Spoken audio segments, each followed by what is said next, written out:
Hello cupbearers, Mami Archer and Eddie Archer here at ang nakikita po ninyo ay nililinisan ko yung aking anak ng kanyang face. Ang ginagawa ko sa kanya is facial diamond peel. Yan pong una kong nilagay is yung ating anti-acne scrub.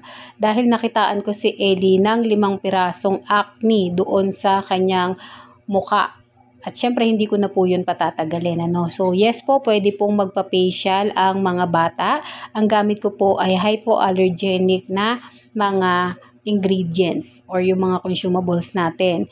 Dahil yung mga bata po kailangan po iba yung formulation doon sa ginagamit sa teens at saka doon po sa ating mga adult. So ako talagang ingat ako doon sa skin ng anak ko dahil syempre bukod sa ganito yung trabaho ko, alam ko din kasi kung paano at gaano kabilis na sinisira ng bakterya yung skin ng mga bata. Si Ellie po ay 9 years old, no? So andyan na po sila sa puberty stage kaya may mga pangilan-ngilan na tumutubo na doon sa kanilang skin. So ayoko masisira yung skin ng anak ko. Dahil alam ko po na talaga pong nakakaapekto doon sa psychological and emotional aspect ng mga nagbibinata at nagdadalagang individual na nakikita nila yung kanilang mga balat or yung kanilang mga muka na marami pong tigyawat o kaya naman po naninibago na sila kasi dati ang ganda-ganda nila, ang pogi-pogi nila tapos biglang ang dami ng tigyawat.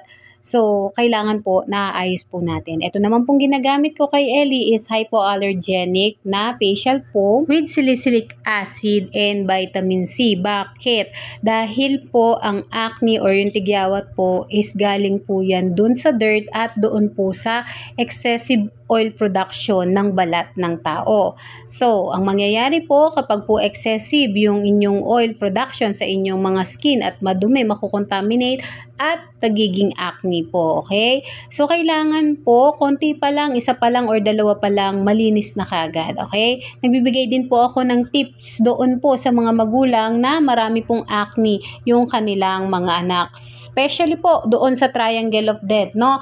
Palagi ko pong sinasabi na anything na tutubo dyan at mai-infect, diretso po yan sa utak. That's why yung sa anak ko po, nandun po sa mismong tip ng kanyang ilong, kaya kesa ma-infect pa yan, kailangan tanggalin ko na kaagad. Ganun po ako ka-OA pagdating sa kaisa-isa kong anak. So, hindi po natin pwedeng baliwalain, ay tigyawat lang yan, ganyan-ganyan. Because, may mga pagkakataon na yung akala mo isang pirasong tigyawat lang, pwedeng maging threat sa buhay ng isang tao. Okay? Hindi po namin in-exaggerate pero maganda pa rin naman po talaga na tayo ay malinis, maayos at maalaga sa ating mga kalusugan, lalong-lalo na po sa ating mga anak. So, facial diamond peel po yung ginagawa ko sa anak ko. Yung una po ninyong nakita, yun po ay vacuum because wala naman masyadong problema yung skin niya. No? So, vacuum lang and then saka ko tinanggal yung kanyang tigyawat doon sa kanyang ilong. At meron din siya sa kilay at doon sa bandang noo niya, no?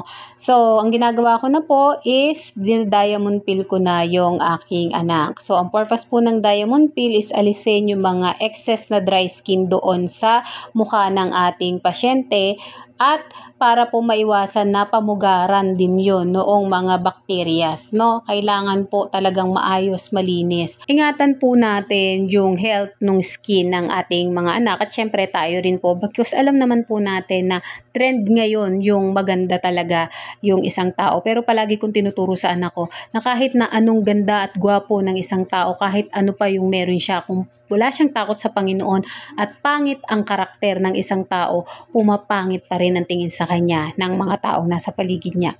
Kaya po, lagi ko sinasabi kay Ellie, ang pinakamahalaga yung inner self mo, yung relationship mo kay Lord, because kapag meron kang relationship kay Lord, aayusin niya yung puso mo, aayusin niya yung buhay mo, yung karakter mo, at makikita ng mga tao, hindi ka lang gwapo, hindi ka lang mabait, ikaw ay man of God.